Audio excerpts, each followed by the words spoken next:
위한 경제. 곽수종의 생생경제.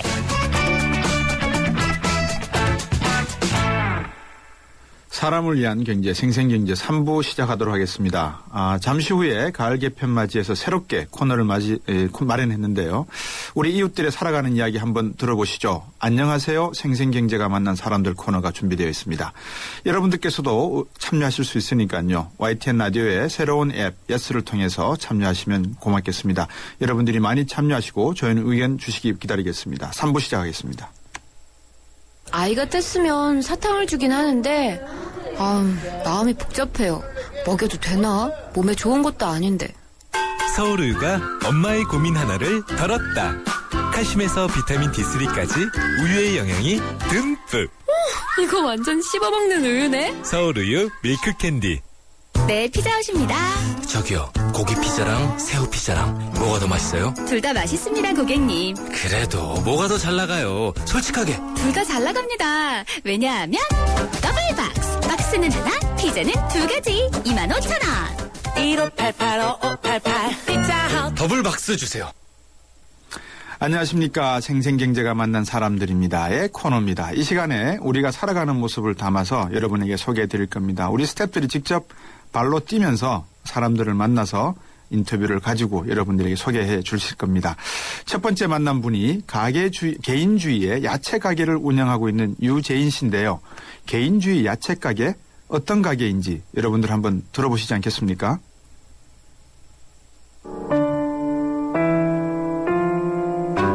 안녕하세요. 생생경제가 만난 사람들. 이거 당근 요만큼은 얼마인데요? 이거 300원, 이거 200원. 바나나 얼마예요? 하나에 450원? 없죠? 그래, 이거 내라. 내가 살게. 그래. 감사합니다. 안녕히 가세요. 과일 같은 경우에는 이제 보통 이제 슈퍼마켓이나 이런 데 사면은 단위가 크잖아요. 그래서 뭐 냉장고에 넣어두다 보면은 그냥 뭐 썩는 경우도 있고 혼자서 먹기가 좀 많을 수도 있는데 저게 낱개로 파는 거의 매력은 먹고 싶을 때 조금씩만 사가지고 먹을 수 있는 그런 매력이 있는 것 같아요. 사과는 한 알에 1,000원이고 포도도 1,000원이고 바나나가 이거 한 송이에 3,500원이거든요. 바나나 한 송이에 16개인데 350원씩 한 개. 양배추 같은 경우는 되게 크잖아요. 저거 너무 크니까 2,500원에 사왔는데 제가 6등분에서 한 등분에 550원씩 팔고 있고요. 브로콜리도 반 잘라서 팔고 당근도 쪼개서 팔고 이러고 있어요. 개인주의 야채 가게 선한문.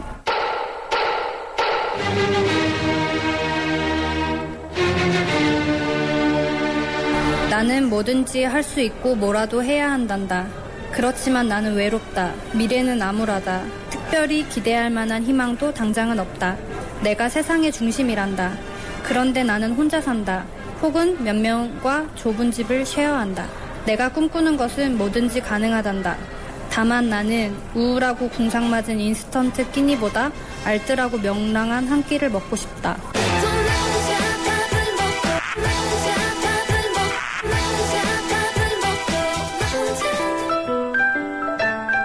제가 시작한 계기는 제가 작업실을 쓰다가 거기에서 특별히 다른 경제활동을 하고 있지 않을 때였어가지고 조금 돈이 많이 부족했어요. 그래서 밥을 직접 해먹으면서 있었는데 아무리 제가 열심히 해먹어도 대파는 한 단씩 팔고 양파는 뭐 한 망씩 팔고 이러니까 도무지 제가 다 처리를 할 수가 없더라고요. 그래서 낱개로 파는 가게가 있었으면 좋겠다라고 그때는 그렇게 생각을 했던 거고 그거를 구체적으로 조금 더 고민을 하다 보니까 내가 이거를 작업으로 프로젝트로 해볼 수 있지 않을까 이런 생각이 들어서 기획으로 만들게 됐어요. 과일이요. 낱개로 파는 거는 편하기도 하고 되게 저렴한 것 같아요, 일단. 학교에서도 낱개로 많이 파는데 공강이 없으면 밥을 못 먹으니까. 근데 학교에서 파는 거에 비해서 훨씬 저렴한 것 같아요. 아무래도 제가 주로 고객들이 20대, 30대 젊은 여성들이 많아요. 남지는 않고요. 그냥 적자거나 아니면은 유지하는 정도? 없는 게 메리트라네. 그러니까 제가 왜 왜 대파를 한 단씩만 팔까에 대해서 생각을 하다가 젊은 사람들이 사실 밖에서 이리 치이고 저리 치이고 말 그대로 을로 세상을 살고 있는데 그 을조차 되지 못해서 을이 되고자 시험을 보고 떨어지고 근데 너무 우리가 그 사회 시스템에 순종해서 살고 있는 게 아닌가 이런 생각이 들었어요. 우리에게 필요한 게 대파 한 단이 아니라 그냥 대파 한 쪽이라면 우리끼리 사서 나눠 가질 수 있지 않을까 이런 생각이 들었고 너무 주어진 대로 살지 말고 그렇다고 막 그거에 대해서 대들고 저항하고 과격한 방식이 아니더라도 뭔가 틈새를 찾아서 우리끼리 서로 도우고 나누면 힘들지만 좀 더 따뜻하게 살 수 있지 않을까 이런 생각을 했던 거예요.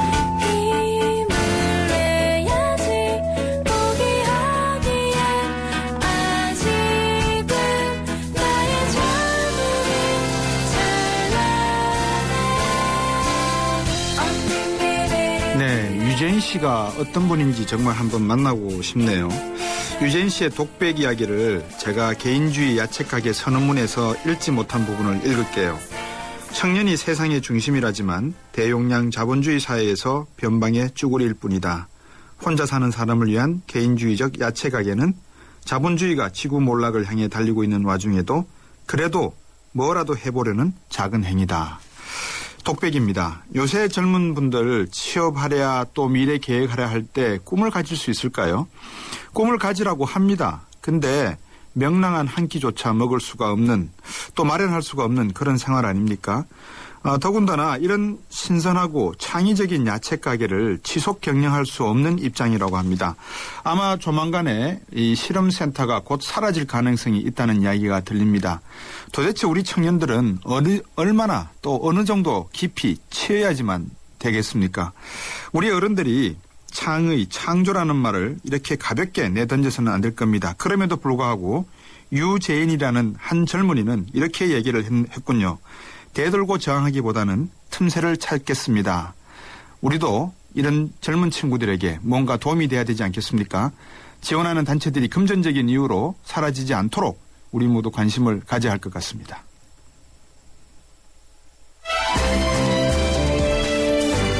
박수종의 생생경제. 네, 3부 첫 경제 이슈 시간에는 서민연체빚을 대부업체에 팔아넘기는 은행들에 대해서 이야기해 보겠습니다. 무슨 얘기냐? 일부 시중은행에서 채무자에게 알리지도 않은 상태에서 부실채권을 대부업체, 그 대부업체도 공인을 받은, 허가를 받은 대부업체가 아니고 또 협약을 하고 있는 대부업체도 아닌 그런 곳에다 팔아넘긴다고 합니다. 자, 그렇게 팔아넘기면 어떻게 될까요? 채권 추심 강해지겠죠? 그리고 무서운 깍두기 머리한 아저씨도 나타날 수 있겠죠. 이런 내용 제가 말씀드리기보다는 자세하게 국감에서 살펴보고 계시는 민주당의 김기준 의원과 말씀 나눠보겠습니다. 안녕하세요. 예, 안녕하세요. 은행들이 서민들의 연체빚을 대부업체에게 넘긴다, 판다. 무슨 얘기입니까? 예, 은행들 같은 경우 대출 연체가 있으면은 네. 채무자들의 빚을 받기 위해서 일단 우선 자체적으로 관리를 합니다. 네. 부실채권으로 분류해서 관리를 하다가 타 채권 추심업체에 매각을 하고 있거든요. 네. 그런데 문제는 대부업체까지 판다는 것입니다. 그게 문제죠. 예, 그렇군요. 그러면 이 지금 규모가 어느 정도, 이 팔아넘기는 규모가 어느 정도 되고요. 또 조사하신 내용을 은행별로 한번 소개해 주실 수 있겠습니까? 예, 3년 9개월간 매각한 규모가 네. 총 3,568억 원에 해당이 됩니다. 네. 각 은행별로 살펴보면요. 네. SC은행이 46,652건에 742억 원. 예. 그걸 매각했고요. 우리은행이 29,665건에 588억 원. 예. 시티은행이 27,244건에 951억 원. 예. 신한은행 19,045건에 437억 원을 대부업체에 매각을 했습니다. 예. 그리고 지방은행도 들어가 있는데요. 네. 제주은행과 전북은행, 경남은행들이 총 8,144건에 네. 833억 원어치를 부실 채권을 매각한 것으로 나타났습니다. 예. 여기 또 국책은행인 산업은행도 허허. 17억 원이나 매각한 것으로 조사가 됐습니다. 예. 이들 대부업체들이 신용회복위원회 협약업체로 등록돼 있습니까? 어떻습니까? 그 협약에 등록이 안 돼 있죠. 아. 물론, 예.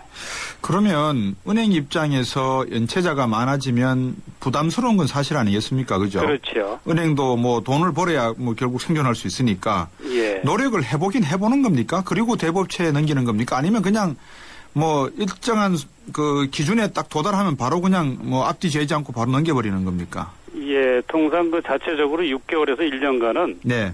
연체 관리를 자체적으로 합니다. 네. 그러다가 이제 채권 추심 업체에 매각을 하거든요. 연체율을 이제 떨어뜨리기 위해서 그렇게 네. 하는 거죠. 네. 그 채권 추심 업체는 신용정보회사 이런 데도 있고 네. 이 협약 그러니까 이 신용회복위원회하고 예. 행복기금과 협약 업체인 신용정보회사라든가 이런 데로 이제 매각을 하기도 하고 예.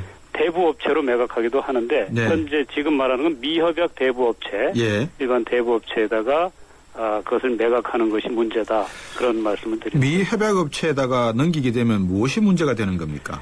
일단 그 첫 번째로 이 채무자가 네. 이 심리적 부담이 굉장히 커질 겁니다. 그렇겠죠. 대부업체의 경우 일반 은행이나 신용정보회사보다 예. 준법 의식이 상대적으로 낮은 상황이거든요. 네. 그렇기 때문에 심적 부담이 매우 커지고 추심 전문 대부업체의 경우에 대부분 성과급제 영업 정책을 고수하고 있거든요. 네. 그래서 부당 불법적인 채권 추심 가능성이 매우 높다고 보여집니다. 그리고 신용회복위원회 협약에 가입하지 않은 대부업체가 채권자일 경우에 네. 채무 조정 신청의 기회가 박탈되는 문제가 있습니다. 네. 여기 가입이 돼 있으면 국민행복기금이든 뭐 여러 가지 방법으로 해서 채무 조정 신청을 할 수가 있는데 네. 그 미협약 대부업체에 이게 넘겨지게 되면은 네. 그런 기회가 박탈돼서 신용회복에 부정적인 영향을 줄 수가 있는 겁니다. 가장 심각한 그 부작용이라고 봐야 되겠네요. 그죠? 그렇죠. 그 부분이 예. 그죠? 예. 그러면 이 지금 말씀해 주신 내용을 감안해 보면 은행이 해당 채무자에게 알리지도 않는다는 부분이 있거든요. 예. 이거는 불법 아닙니까? 이건 너무 해도 너무하는 거 아닙니까? 그게 현행 거래 약관상에 네. 불법으로 명시돼 있지는 않습니다. 네. 거래 약관상 가능하긴 한데 예.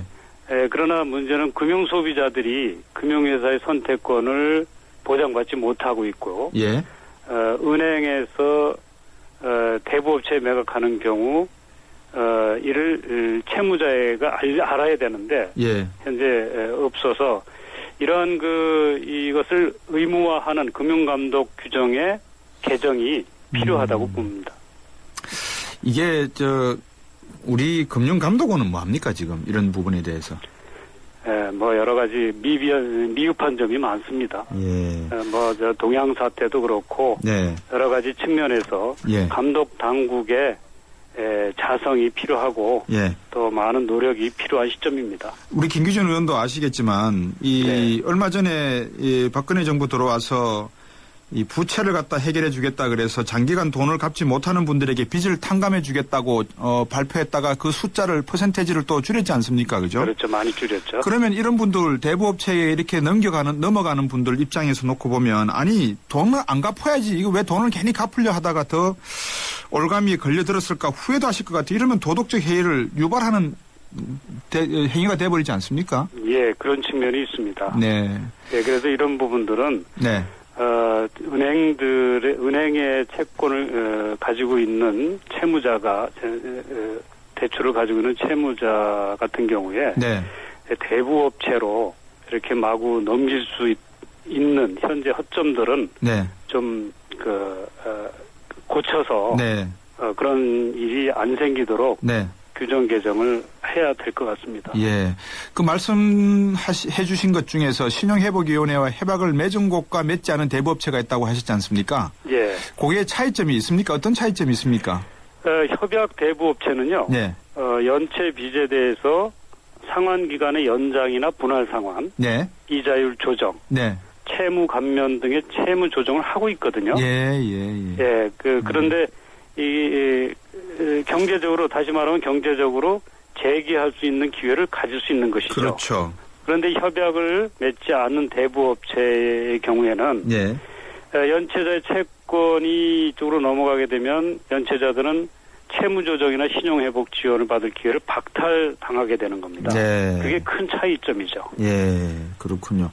그러니까 이제 개인이 회생할 수 있는 여러 가지 그 가능성을 오히려 차단시켜버리는 그런 경우가 되는군요. 그렇게 됩니다. 그런데 거기에 국책은행, 산업은행도 있다고 말씀하셨거든요. 이거는 뭐 어떻게 이해를 해야 되는 겁니까? 그것은 바람직하지 않은 일입니다.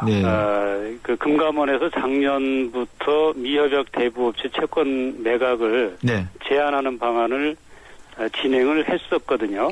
일부 은행을 비롯해서 카드사, 저축은행, 보험사에도 지도를 했습니다. 그럼에도 불구하고 일부 은행들이 이러한 방침을 어기고 미협약 대부업체 채권을 매각을 했고요. 심지어는 국책은행까지도 미협약 대부업체 채권을 넘긴 겁니다. 개선 대책이 필요합니다. 의원께서도 잘 아시겠지만 이런 그 정부가 하고 있는 바꿔드림론 말입니다. 그죠? 그리고 햇살론, 미소금융 여러 가지 이런 내용 상품도 자세히 한번 들여다보면 고금리에 허덕이는 서민들이나 취약계층을 돕는다는 금융 상품이지만 알고 보면 오히려 이분들을 더 그늘지게 하는 심사 기준을 강화하면서 말입니다. 그런 방안이지 않습니까? 그래서 보시기에 이런 것들을 포함해서 현재 상황이 어떻게 해결될 수 있을까? 해결 방안에 대해서 고민해 보신 점 있으면 좀 말씀해 주시지 않겠습니까? 교육 전체적인 가계 부채 문제를 어떻게 해결할 것인가 하는 고민인데요. 저는 그 회수가 불가능한, 다시 말하면 채무자 입장에서 상환 능력이 없는 이런 그 채무자들에 대해서는 뭔가 그걸 복지 차원으로 해결을 해야 된다고 생각을 합니다. 그 도덕적 해이 뭐 이런 걸 떠나서 상환, 그러니까 소득이 없어서 상환 능력이 없는 사람은 어차피 그 굴레에서 벗어날 수가 없거든요. 그러면 그 사람들에 대해서 다시 뭐 채무 조정을 하건 뭐 어떻게 하건 그 방법이 없습니다. 그런 경우에는 복지 문제로 해서 그런 분들을 인간적인 생활을 그래도 유지할 수 있도록 하고요.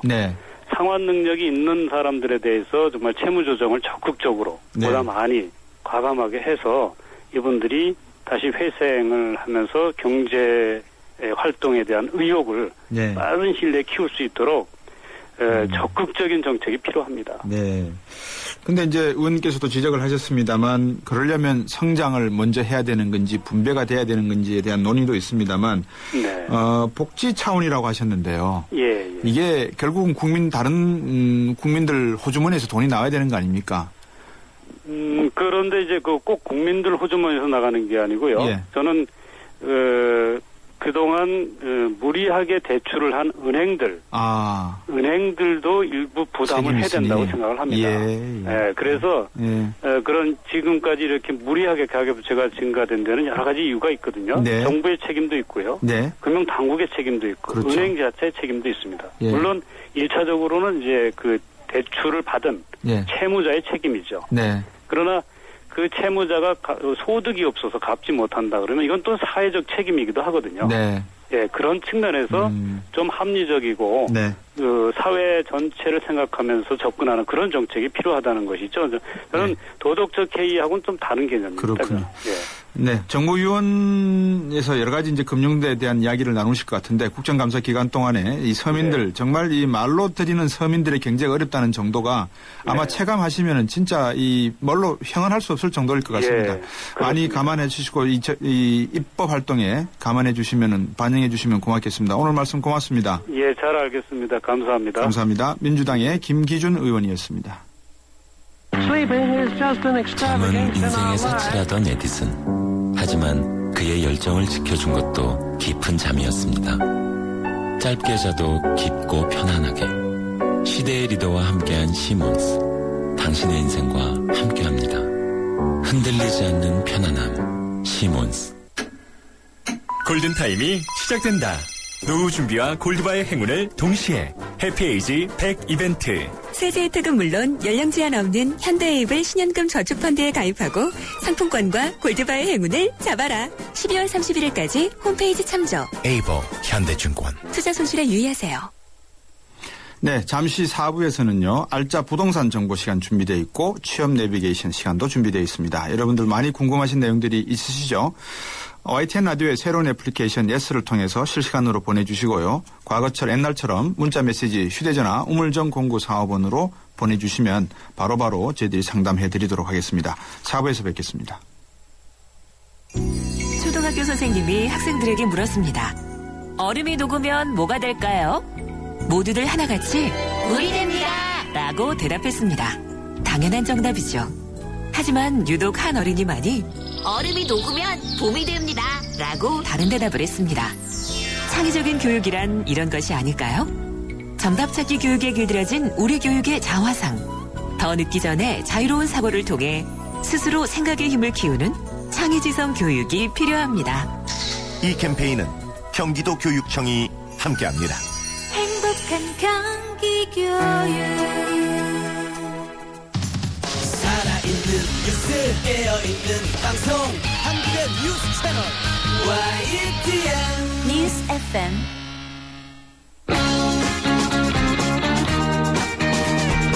당신의 지갑은 안녕하십니까? 경제를 보는 눈. 곽수종의 생생경제.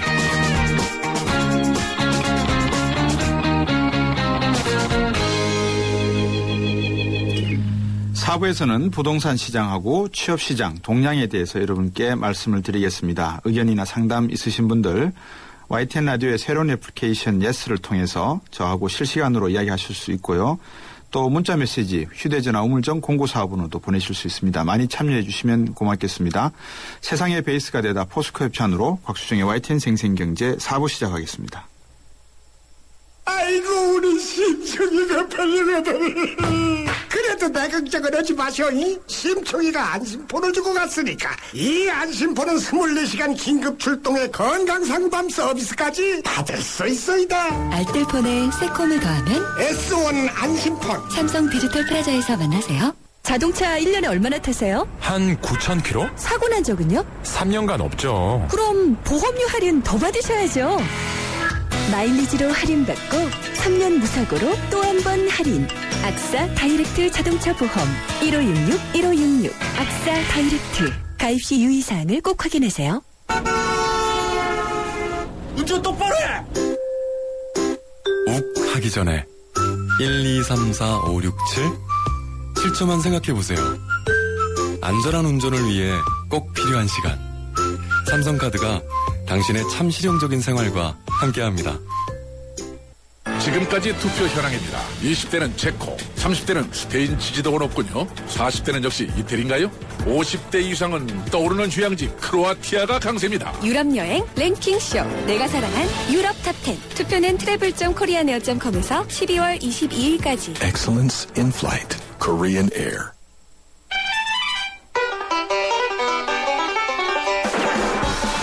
생생 재테크 정보 듣다 보면 어느새 터득되는 재테크 가이드.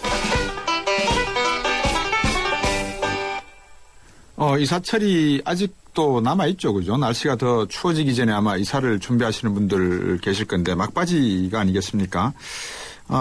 흔히 제가 드리는 말씀인데요. 서울 전셋값이면 수도권 집 사고도 남습니다. 그런데 안 가죠. 왜냐? 학교 때문에 그렇기도 하고요. 또 서울이 좋아서 그렇기도 합니다. 서울에 살아야 돈을 좀 벌 수 있을 것 같아서 그런 거 아니겠습니까? 행복이라는 게 뭔지는 모르겠지만 여러분들의 행복에 중요한 역할을 하고 있는 부동산 정보에 대해서 여러분에게 세종코리아의 김학권 대표와 말씀 나눠보겠습니다. 안녕하십니까? 안녕하세요. 반갑습니다. 네, 이 서울 전셋값 말입니다. 예. 너무 올랐지 않습니까? 그 저번 주에 59주 연속 상승이라고 했는데 네. 60주를 채워가지고 신기록을 기록한 것 같습니다. 자, 세입자분들은 지금 어떻게 사세요, 그러면? 이게 전셋값이 매년 네. 한 5%에서 7%씩 올라버리다 보니까 네. 옛날에 뭐 500만 원, 1000만 원 정도는 주변에서 빌려가지고 이제 이렇게 전셋값을 올려주고 그랬지 않습니까? 근데 그렇죠. 지금 뭐 몇천 단위로 올라버리고 심지어는 또 막 1억 단위로 올라버리니까. 네. 이거 이제 전세 대출을 받아가지고 또 이제 그 전세값을 올려주는 상황이다 보니까. 이게 단기간에 너무 많이 올리다 보니까 세입자들이 그 전세값을 충당하지 못하고 오히려 이렇게 서울 외곽으로 좀 빠지는 수요자들이 상당히 좀 많이 발생을 하고 있어요. 이게 이제 올해만 있는 현상은 아니고 네. 한 3년 전부터 전세값이 급등을 했지 않습니까? 그렇죠. 그때부터 서울의 아파트에서 연립이나 다세대로 거길 못 간 사람들이 이제 수도권으로 이주하는 이런 아주 안타까운 현실이 진행되고 있다고 볼 수가 있겠습니다. 그러면 수도권 지역 전세값도 많이 오르겠는데요? 많이 올랐죠. 근데 이제 서울의 그 평균 전세가가 네. 부동산 서브에서 조사한 걸 보면은 네. 2억 8,235만 원이고요. 예. 수도권의 평균 매매가 가격이 거의 같은 매매가를 보시면 네. 2억 7,895만 원을 하니까 예. 서울의 평균 전세가가 수도권의 매매가보다 한 340만 원 정도 비싸요. 예. 그래서 이런 것들을 이제 고민해서 뭐 수도권을 이전해서 전세로 간 사람도 상당히 있습니다만 네. 또 일부는 집을 사는 사람도 상당히 좀 발생하는 걸 보여집니다. 방금 말씀해 주신 그 평균 가격이라고 하는 게 아파트의 평균 가격입니까? 그렇죠. 아니면... 아파트 평균 가격입니다. 아, 그렇죠. 예. 전세 수요가 사실 많습니까? 어떻습니까? 이 수도권으로 지금 밀려나시는 분들 그렇지만 아무래도 서울에 살다가 수도권으로 밀려가기가 쉽지 않지 않습니까? 네. 아까도 말씀했지만 뭐 교육이라든지 또 모든 인프라가 서울에 있는데 그렇죠. 옮기가 쉽지는 않거든요. 예. 그래서 또 더군다나 서울에 살다가 전세에 살다가 수도권 집값이 싸니까 덥석 사가지고 다시 서울로 들어오기 참 쉽지 않거든요. 그럼요. 그래서 나중을 기약하고 예. 전세로 살다가 서울로 들어오는 경우가 상당히 많은데 예. 이제 집을 종종 사가는 경우도 있어요. 주로 이제 집을 사시는 분들은 중소형 아파트들 그 자녀 학교 때문에 네. 이사하는 분들이 계시고 전세 거주하는 사람들은 중대형 수요자들이 상당히 많습니다. 왜 그러냐면 최근에 중공업 미분양들이 굉장히 많다 보니까 뭐 FTA 리분양 이런 것들을 통해서 소비자들이 많이 유인하는 어떤 그 분양 그 전략들이 많이 나오고 있거든요. 네. 그러니까 새 사는 사람들은 그 중대형 아파트로 많이 이전하는 사람 상당히 많이 늘고 있는 상황을 할 수가 있겠습니다. 이분들이 주로 가시는 지역이 이렇게 특정 지역이 따로 정해져 있습니까? 아니면 그냥 이렇게 상계하시는 겁니까? 아니 거의 정해져 있죠. 왜 그러냐면은 서울에 지금 직장을 두고 있기 때문에 예. 다 이제 그냥 이렇게 포괄적으로 이사하기는 쉽진 않아요. 예. 그래서 서울로 들어오는 예를 들어서 뭐 전철이 있다든지 예. 아니면 광역 버스가 있다든지 그래서 보면은 뭐 용인도 여기 성봉리라든지 신봉리 일대 그다음에 네. 광교라든지 그다음에 동탄 저쪽 강북 사시는 분들은 김포 뭐 고양 남양주권 예. 그래서 전철도 좋고 광역버스 상당히 좋은 지역들 이런 신도시 지역 위주로 좀 옮기는 게 특징이라고 수가 있겠습니다. 그렇죠. 신도시 지역 가면 그래도 아직까지 기반 시설이 다 안 갖춰져 있어가지고 조금 불편하실 건데 그죠? 그렇죠. 이제 뭐 신도시 분양하면은 보통 최소 5년에서 한 10년 정도는 있어야 그러니까요. 뭐 인프라가 갖춰지기 때문에 그런 것들을 잘 염두에서 좀 이전을 해야 될 거로 보여집니다. 말씀하신 대로 이제 전세값이나 수도권 집값이나 비슷하다고 하셨으니까 예, 몇백만 원 차이밖에 안 나지 않습니까? 그렇죠. 집을 사버리면 되지 않습니까? 어떻습니까? 글쎄 뭐 사시는 분들도 있긴 한데 예. 이게 서울의 기반을 가지고 사시는 분들 특히나 지금 전세값이 모자라서 이전하는 분들이 그 신혼부부라든지 젊은 사람들이 굉장히 많거든요. 네. 이분들은 사실은 서울의 직장인 사람들이 굉장히 많아요. 예. 그래서 저는 물론 이제 수도권에도 좋은 신도시들도 굉장히 많고 향후에 집값이 오를 가능성이 있는지 굉장히 많습니다만 네. 저는 뭐 집을 구입하려고 그러면은 예를 들어서 뭐 최근에 수도권에 중공 미분양 아파트라든지 미분양 아파트들이 굉장히 많거든요. 예. 뭐 분양가 할인을 한다든지 급매물이라든지 애프터 리빙이라든지 이런 것들을 통해서 한번 집을 구입하시는 분들은 구매 결정을 해보시는 게 좋을 것 같은데 네. 저는 한번 나가면 네. 서울로 들어오기 쉽지 않기 때문에 예. 한번 뭐 전세로 갔다가 한번 서울로 들어오는 전략을 짜시는 게 아까 말씀드린 아주 입지가 좋은 지역들은 뭐 한번 집을 구매하는 것도 괜찮겠습니다만 서울로 들어올 걸 염두에 두시고 한번 이전하는 것도 좋을 것으로 보입니다. 네. 만약에 말입니다. 예. 진짜 이건 만약인데 집을 내가 뭐 수도권 지역으로 간다. 전세금 빼가지고 수도권으로 간다, 밀려간다라고 했을 때 집을 사고 싶다면 예. 어느 지역에 주목하는 게 좋을까요? 이제 서울을 벗어나서 간다 그러면은 신도시들이 이제 많이 있지 않습니까? 네. 신도시들도 집값들이 많이 떨어졌어요, 사실은요. 네. 예를 들어서 우리가 광교 같으면은 제2판교라고 불릴 정도로 굉장히 인기가 있었던 지역들이거든요. 네. 이런 지역들은 또 서울 강남권하고 이제 전철이 뭐 한 2, 3년 후면 또 개통이 되기 때문에 예. 저는 광교는 상당히 지금 저평가된 지역으로 볼 수가 있어서 예. 광교는 한번 노려볼 만하고요. 최근에 동탄 2기 신도시들이 이제 작년부터 분양을 지금 하고 있는데 네. 이게 1기 신도시도 분양가가 3.3제곱미터 100만 원에서 200만 원 싸거든요. 예. 그다음에 평형도 소형 평형들을 많이 준비를 하고 있기 때문에 예. 요 지역도 한번 노려볼 필요가 있겠고 그다음에 고향 삼송이라든지 별내, 그러니까 강북권 사는 사람들은 그쪽으로 한번 이전을 해보는 것도 좋을 것 같아요. 그래서 이런 지역들은 지금 저평가돼서 가격이 많이 내려진 지역이기 때문에 할인해서 파는 상품들이 굉장히 많이 있거든요. 금매물도 많이 있고요. 네. 그래서 시장이 좀 개선되면 이런 지역들은 가격이 상승할 가능성이 있어요. 그래서 네. 여기다가 집을 사서 오르면은 다시 오른 가격으로 팔고 다시 서울로 진입하는 네. 이런 전략을 짜시는 것도 나쁘지는 않을 거로 보여집니다. 예. 청취자 한 분이 예, 이런 예. 질문을 하셨어요. 집담보대출이 많아서요. 예, 예. 이걸 팔고 전세를 갈고 싶은데 예. 전세값이 너무 많이 올라가지고 그렇죠. 집을 팔고 전세 가야 할지 예. 내년 봄에 팔고 전세를 가야 할지 고민이시라고 하거든요. 예. 어떻게 하면 좋을까요? 지금 매도하기는 상당히 좀 아쉽죠. 예. 집값이 많이 떨어진 상태에서 매도하기는 좀 쉽지는 않고요. 예. 어쨌든 간에 지금 국회 계류 중인 것들이 지금 긍정적인 시그널이 많이 나와요. 네. 처리될 가능성이 있다 이런 얘기 나오기 때문에 예. 지금 어느 정도 시장이 장기간 침체됐기 때문에 어느 정도 지금 탄력을 받은 상태거든요. 예. 그래서 하반기에 좋은 어떤 그 상황이 연출이 된다면 네. 내년 상반기에는 분명히 지금보다는 더 나은 시장 형성될 가능성이 굉장히 좋습니다. 네. 그래서 뭐 입지가 어디고 상품이 무슨 상품이고 평형이 무슨 평형인지 모르겠습니다만 예. 그 삼박자를 갖추고 있는 상품이라 하면 내년 상반기에 한번 매도를 결정하시고 그 후에 네. 뭐 전세를 사시든지 재구매를 하시는 걸 결정하시는 게 좋을 것으로 보입니다. 그래서 하반기 분양 시장 부동산이 굉장히 중요한데 네. 지금 이렇게 국회에서 진행되는 거라든지 네. 이렇게 또 전문가들 얘기 들어보면 뭐 긍정적으로 통과될 가능성이 있다 이런 얘기들 말씀하시기 때문에 네. 뭐 긍정적으로 한번 바라봐도 괜찮을 것으로 보여집니다. 그 심진택 씨 말씀이 예. 뉴스나 라디오 보면 도대체 어디가 그렇게 경쟁률이 높이 오르는지 모르겠다라고 하시고요. 예. 저희 동네 부동산에 가면 거래할 사람 자체가 없어서 지금 예. 시세가 형성되지 않고 있다. 예. 이런 말씀을 하시면서 빌라는 특히 집 보러 오는 사람들이 없다 이런 말씀하시거든요. 지금 뭐 아파트도 전세값들은 굉장히 고공행진을 하지만 네. 매매는 상당히 지금 뭐 물론 거래량은 많이 늘었어요. 지금 아까 수익 공유형 모기지 때문에 네. 그 단기간의 거래량이 지금 그 10월달 거래량 보면 전년도보다 훨씬 늘었거든요. 예. 그 거래량이 늘은 건 사실이고 실제로 물론 취득세 완화가 되지는 않았습니다만 네. 어떤 그 집값 상승 또 더군다나 이제 전세값이 워낙 고공행진을 하다 보니까 예. 전세 사는이 집을 살려고 하는 구매자들이 많이 늘어났거든요. 네. 요 사람들이 집을 사면서 아파트들은 많이 거래가 늘어났습니다만 네. 지금 뭐 다가구라든지 뭐 빌라라든지 예. 뭐 이런 상품들은 그렇게 거래가 많지는 않죠. 그렇군요. 수도권 지역에서 집을 산다고 했을 때 뭐 주의해야 되거나 유의해야 될 사항이 있을까요? 특별하게 이제 우리가 판단을 해봐야 될 게 네.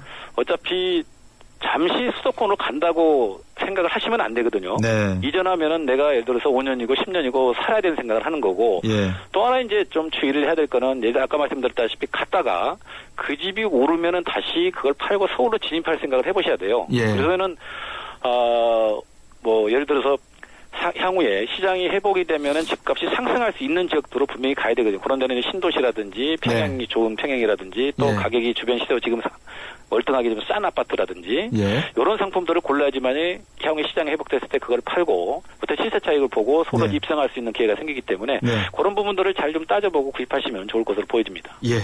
예스에서 질문을 주셨던 심진택 씨하고 이화정 씨의 질문을 여쭤봤습니다.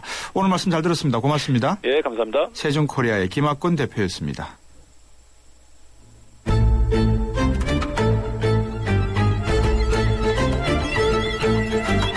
곽수종의 생생경제, 금요기획. 외국인이 지속적으로 바이코리아를 외치고 코스피가 연중 최고치를 경신하는 가운데 과연 한국 증시의 상승세 어디까지 가능할까요? 이번 주 금요기획에서 짚어봅니다.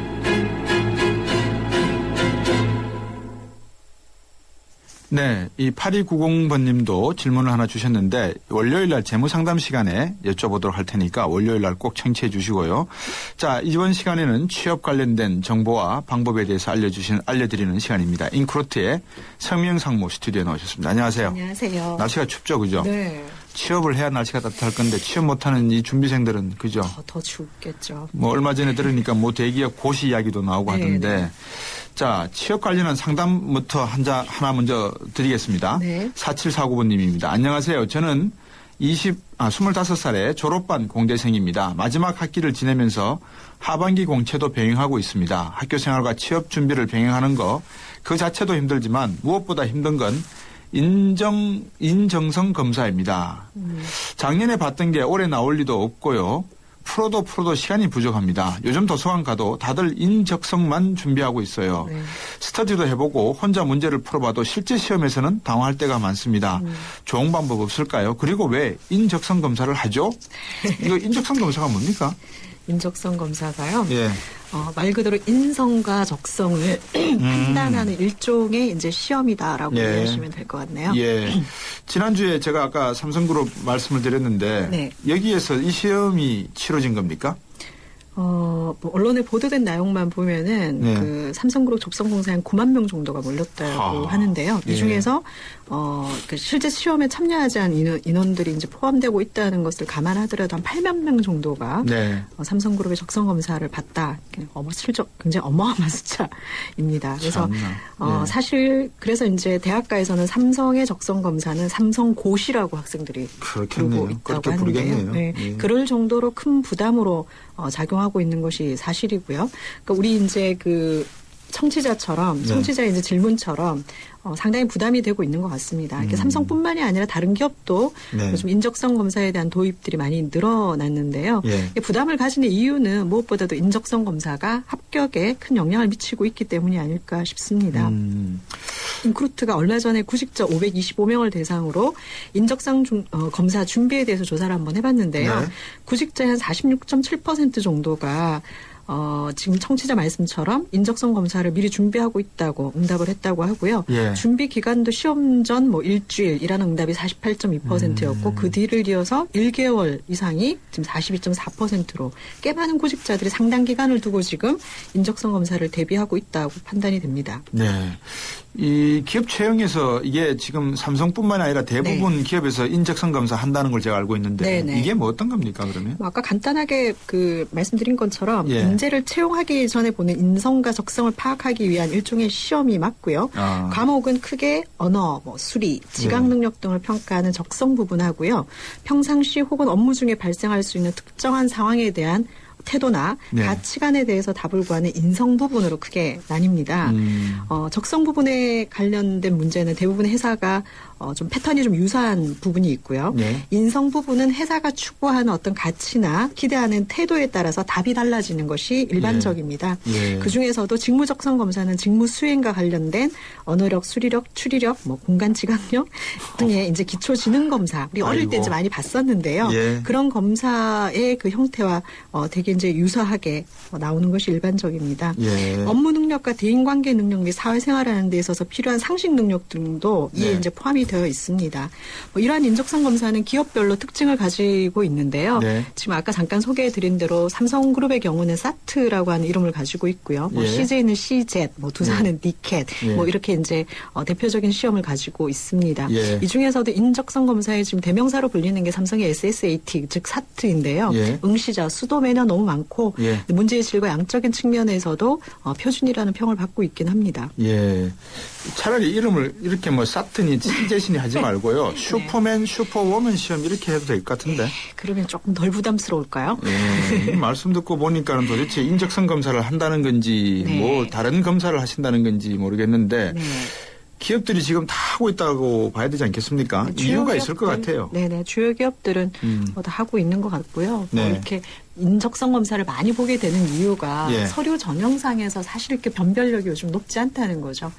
그저께도 보니까 이제 김희정 의원이 이중 성적표 문제에 대해서 지금 이슈를 좀 제기를 했던데, 그러니까 그 학점에 대한 인플레이션도 사실은 이런 이제 판단의 근거를 흐리게 하는데 영향을 미치고 있다라고 판단이 되는데요. 이런 것들 때문에 기업들이 다른 채용의 이제 도구들을 계속 도입을 하고 있는 거죠. 그래서 그나마 이 인적성 검사라는 게 결국은 통계치에 근거한 판단이지 않습니까? 그래서 비교적 합리적이다라고 보고 이제 기업들이 많이 도입을 하고 있는 것 같은데요. 일단 직무 수행 능력이라든지 직무 적성 검사 등을 통해서 구직자의 능력 자질뿐만이 아니라 조직에 대한 적응력이나 적합성이라든지 지원 직무와의 적합성이라든지 이런 것들을 파악함으로써 다차원적으로 구직자를 체크할 수 있다는 장점이 인적성 검사에 분명히 있어요. 그럼 이게 채용 전형상에 어떻게 사용되어지고 있냐면은요. 일단은 지원자를 추리는 데 사용되고 있습니다. 추린다고요? 가려낸다? 예를 들면 삼성 같은 경우에는 8, 9만 명이 지원을 하면 이 사람들 중에 서류 전형 대상자를 골라요. 근데 대개 이제 기업들은 서류 전형을 하고 난 다음에 인적성 검사 대상을 가리게 되죠. 이렇게 이제 추리는 과정의 방법으로 쓰기도 하고요. 두 번째는 기업의 인재상과 맞는 인재를 선택하기 위해서 사용을 하죠. 이건 정성적 판단이 필요한데 도구가 이제 필요한 거죠. 그래서 이렇게 보기도 하고 세 번째는 합격자를 이제 결정하고 난 다음에 이 합격자의 부서 배치를 위해서 사용되어지기도 합니다. 이런 용도로 이제 인적성 검사가 좀 널리 활용이 되고 있다라고 이해하시면 될 것 같아요. 갑자기 그 말씀 하시니까 이 직구준 질문을 드리고 싶은 게 동양그룹은 인적성 검사를 안 해서 그런 사건이 났고 삼성은 인적성 검사를 제대로 했기 때문에 뭐 옛날 구조본에 관계된 여러 가지 문제가 났는지 궁금해지네요. 어쨌든 그거는 뭐 부차적인 문제라고 치고 최근에 좀 이런 인적성 검사에 있어서 변화가 일고 있다라는 이야기가 있거든요. 부정적인 또 이 사회 현상들이 너무 많아요. 예를 들면 이제 삼성그룹만 해도 올해 너무나 많은 지원자, 이게 8, 9만 명의 숫자를 좀 어떻게 이해하시면 되냐면요. 매년 졸업하는 이제 친구들이 한 40만 명 정도 되거든요. 그리고 시장에 취업 재수를 삼수를 하고 있는 친구들이 한 10만 명 정도 있다고 얘기를 하고요. 그러면 총 50만 명 중에 8, 9만 명 정도 응시를 하고 있다는 것이죠. 5대1. 이 한 기업의 이 쏠림 현상으로 보면 굉장히 큰 이제 현상인데요. 뭐 이런 이제 현상들이 또 어떤 것들을 만들어내고 있냐면은 취업 사교육. 예를 들면 사트 대비반 뭐 이런 이제 과외들이 있는 거거든요. 그래서 이런 인적성 뭐 하나그룹 같은 경우는 올 상반기에 인적성 검사를 폐지해서 관심을 모았거든요. 그러니까 구직자들의 부담을 좀 줄여보겠다는 거죠. 삼성그룹도 올해 이 대거 지원자가 몰린 다음에 그러니까 기존에 하던 공채 방식을 좀 변경해 보겠다라고 계획을 발표를 했어요. 아마 공채 비중을 줄이고 수시로 좀 가지 않을까라고 이제 예상은 되는데 뭐 정확히는 알 수 없고요. 근데 이런 방향이 일단은 이런 인적성 검사나 이런 부담들이나 부정적 그 취업 사교육이나 이런 것들을 좀 줄여내기 위한 방향이 아닌가라고 생각이 듭니다. 말씀을 듣고 보니까 앞에 유재인 우리 젊은이가 이 뭐라 그럴까요? 개인주의의 야채가게 이야기를 했거든요. 우리 젊은이들에게 어떻게 해야지 꿈과 희망을 줄 수 있을지 참 이 선배로서 답답함을 지울 수가 없는데 이것도 말장난이거든요. 어떻게 보면. 죄송합니다. 어쨌든. 자, 그러면 인적성 검사 준비는 해야 되지 않겠습니까? 방법을 좀 알려주시죠. 아까 청취자께서도 좀 답답한 마음에 이게 질문을 하셨다고 생각되는데요. 아까 시간에 대한 이야기를 하셨는데 사실 인적성 검사는 짧은 시간 안에 다량의 문제를 풀어야 되기 때문에 시간 싸움이다라고 이렇게 얘기를 한다고 합니다. 그렇다고 많이 푼다고 해서 또 점수가 잘 나오는 건 아니에요.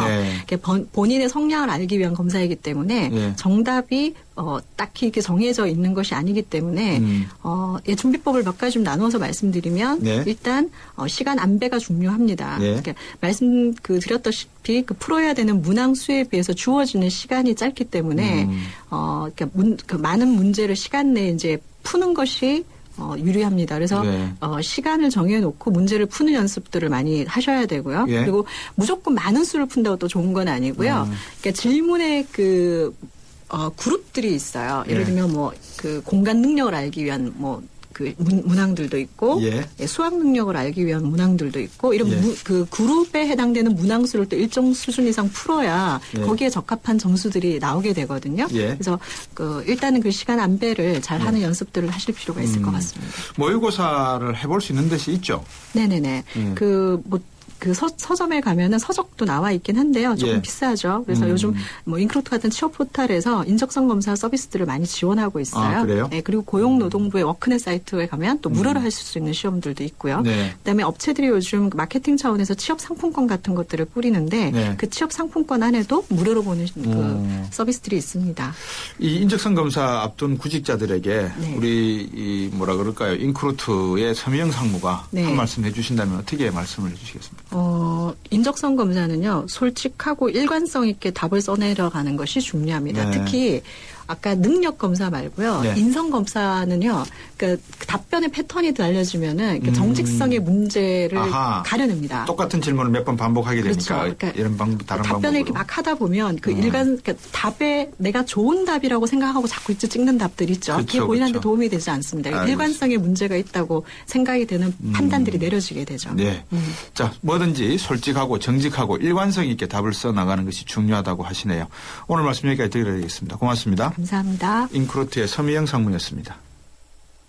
안녕하십니까. IBK 홍보대사 송혜입니다.